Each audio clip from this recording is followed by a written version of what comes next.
हाजी कमरुद्दीन साहब, आखिर में एक सवाल 10-20 सेकंड का। जी जी जी।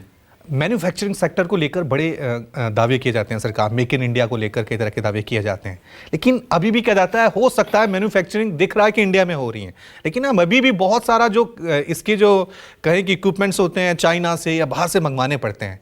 तो अभी भी जो असली मैन्युफैक्चरिंग है, जैसे मोबाइल है, मोबाइल आईफोन भारत में बन रहा है लेकिन यहाँ असेंबल हो रहा है, उसके पार्ट्स हमें चाइना से मंगवाने पड़ रहे हैं, दूसरी जगहों से मंगवाने पड़ रहे हैं। थोड़ा सा और सोचने की जरूरत है। नहीं नहीं, बिल्कुल अभी सोचने की ज़रूरत है, लेकिन बहुत अभी आप देखेंगे कोविड के बाद में इंडिया के अंदर बहुत सारी चीज़ें बनने लगी हैं और कुछ चीज़ों में हम लोग नंबर 1 हो गए हैं जो पहले बिल्कुल यहाँ बनता ही नहीं था। तो धीरे धीरे जैसे अभी माइक्रो कंट्रोलर्स हैं और चीज़ों का भी इंडस्ट्री लग रही हैं, तो वो धीरे धीरे हम समझते हैं 2 साल 3 साल के अंदर जो है ना मैक्सिमम जो है हमारे यहाँ जो रिक्वायरमेंट है वो पूरी होने लगेगी। चूँकि अभी हम ट्रांसफर इंडस्ट्री से आते हैं तो अभी यहाँ हमारे यहाँ करोड़ों डॉलर जो है हमारे ट्रांसफार्मर में CRGO लेमिनेशन कोर लगती है, वो इंडिया में अभी ना के बराबर बन रही है।